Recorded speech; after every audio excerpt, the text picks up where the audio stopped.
primeira igreja presbiteriana em Petrolina, acolhendo vidas, adorando a Deus e anunciando às nações.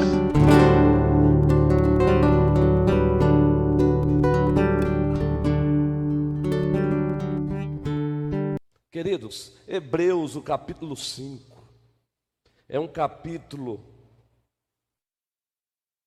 que faz parte de toda a temática geral de Hebreus, e a temática geral de Hebreus é a supremacia do sacerdócio de Cristo.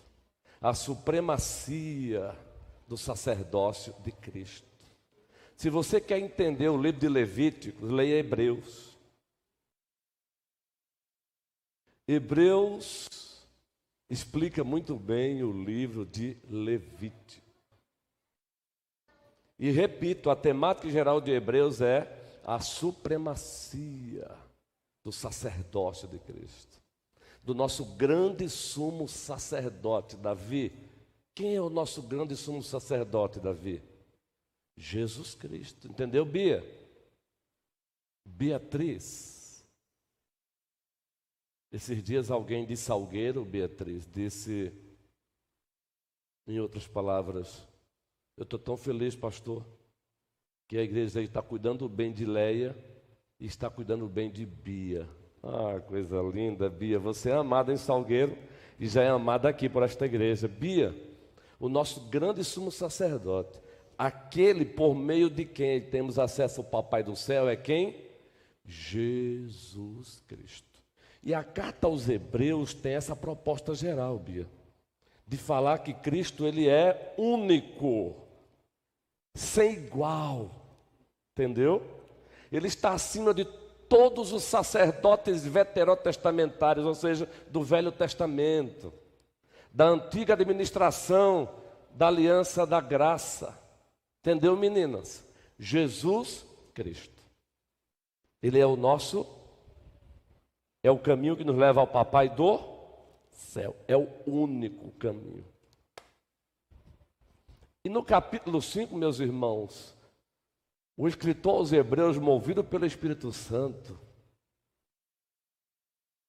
faz uma admoestação aí para a igreja da época e para nós hoje, que ela precisa ser relembrada. O capítulo 5, a partir do versículo 11, observe a admoestação. A temática geral, a supremacia de Cristo. Mas aí ele traz uma implicação sobre isso. Ele diz assim, Hebreus 5,11, sobre isso, a supremacia de Cristo como grande sumo sacerdote, temos muito mais coisas que dizer. Olha, ele está dizendo, temos muito mais coisas que dizer. Embora difíceis de explicar, razão, pois vos tornastes lentos ou tardios em ouvir. Pois vos tornastes tardios em ouvir. Aí ele vai ainda aguçar mais ainda a exortação, a admoestação no versículo 12. De fato, embora já devessem ser mestres, ainda precisais que alguém vos ensine de novo os princípios elementares da palavra de Deus. E vos tornastes necessitados de leite, não de alimento sólido.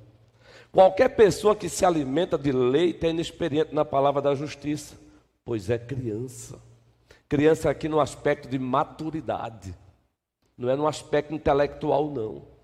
Mas o alimento sólido é para os adultos aqui no aspecto de maturidade cristã, verdadeira espiritualidade, que pela prática tem suas faculdades morais exercitadas para distinguir entre o bem e o mal. Então, se você quer uma explicação da última parte do versículo 11, você tem os versículos 12, 13 e 14 como explicação. O que o escritor aos Hebreus quis dizer com tardios para ouvir, lentos para ouvir? Olha, eu tenho muito mais para vos dizer sobre a supremacia de Cristo, a supremacia da nova administração da aliança da graça, mas eu percebi que vocês são tardios para ouvir.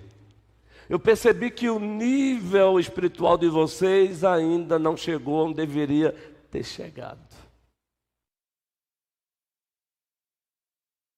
E é por isso que eu não vou trazer essas novas informações agora. Por isso que eu não vou abordar outros assuntos agora, porque vocês não têm a mínima condição. Isso aqui é maturidade. Maturidade bíblica, cristã, teológica e espiritual. Pergunte, faça essa pergunta a você. Se coloque como objeto de exortação dessa carta, desse texto. Muito especialmente a última parte do versículo 11. Tardios para ouvir. Lentos para entender. Vocês são lentos para ouvir. Isso nos remete àquela cena de Cristo que agora passa a acompanhar os discípulos a caminho de Emaús, entristecidos, cabisbaixos. E quando Cristo se aproxima e pergunta o que é que está acontecendo com vocês, qual a razão desse semblante caído, eles dizem: ora, onde tu estavas? Tu estavas fora de órbita? Tu és o único que não sabe o que aconteceu? Ora, nós esperávamos que ele fosse reinar, esperávamos que fosse ele, mas agora, olha, crucificaram-no, foi sepultado, dizem aí que ele ressuscitou. E aí Cristo disse: insensatos, tardios para crer, para entender. Aí o escritor aos Hebreus diz: vocês são lentos para... Aqui não é questão de capacidade cognitiva não, viu gente? Ele não está falando de capacidade cognitiva que Deus nos deu, não. Ele está falando de maturidade, de ouvir, entender e praticar o que se ouviu. Ele está falando de prática da palavra. Você só amadurece quando você pratica a palavra. Por isso que Tiago disse na carta de Tiago, carta de Deus, tornai-vos praticantes da palavra. Então eu quero perguntar a você, meu irmão, membro desta igreja, como anda o teu nível de maturidade? Como anda a tua escuta espiritual? O que você anda escutando espiritualmente? O que tem mudado na tua vida após ouvir cada sermão? Ou será que você faz parte do rol dos atenienses, que o único interesse era ouvir bons sermões e nada mais do que isso? Quero vos dizer que quanto mais você ouve um bom sermão, mais responsável diante de Deus você se torna. Deus não vai perguntar se você ouviu os melhores pregadores da terra. Ele vai perguntar se você praticou a palavra pregada pelos pregadores. Ele vai perguntar se você as colocou em prática. Ele não vai querer saber se você ouviu Augusto Nicodemos. Ele não vai querer saber se você ouviu Hernando Dias Lopes, homens para mim referência. Ele vai perguntar por que você não praticou o sermão que você ouviu deles. Eu pergunto, como anda o teu nível de maturidade? Quantos anos de cristianismo você já tem? E nesses anos de cristianismo, como anda, como se encontra hoje o teu nível de espiritualidade, de maturidade cristã?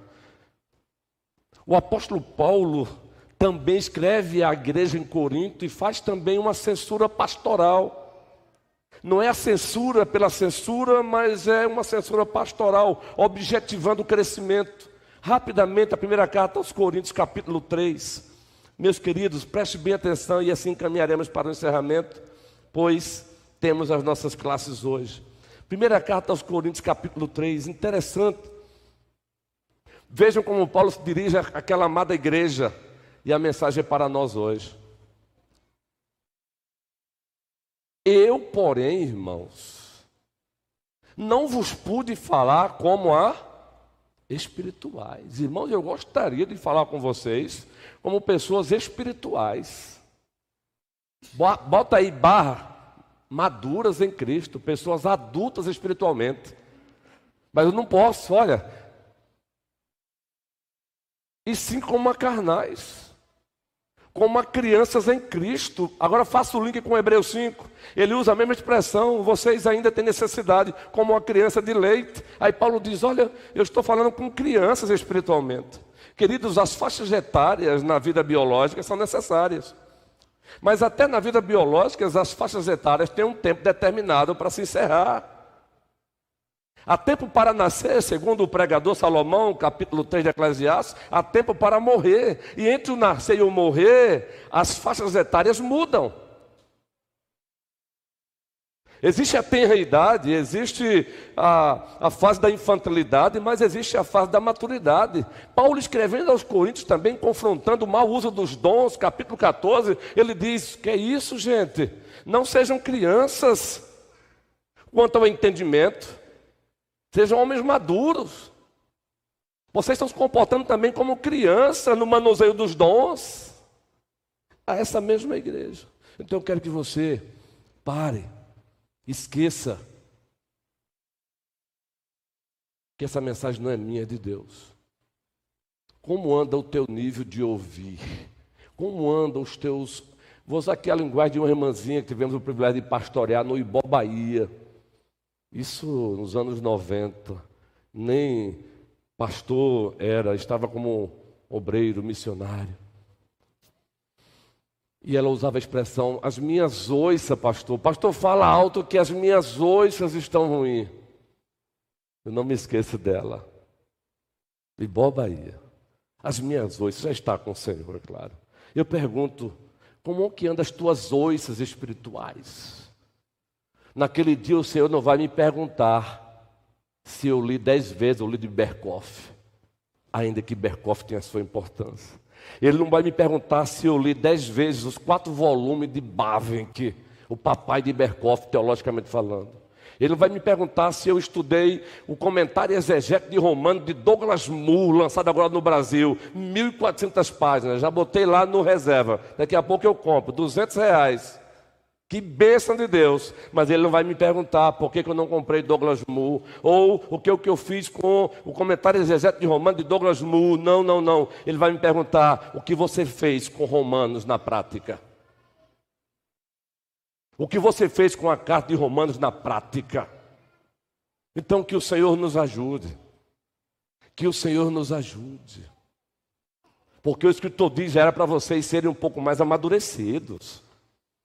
Era para vocês terem crescido um pouquinho. E aqui é colar, gente, como pastores, nós percebemos que alguns cristãos envelhecem na idade, mas continuam meninos na espiritualidade. Meninos. E fica difícil com esses você conversar de assuntos mais profundos. Eles não têm a mínima condição. É como você pegar um carro, uma Ferrari, e você dar para um menino. Ele vai fazer estrago, porque ele não tem maturidade.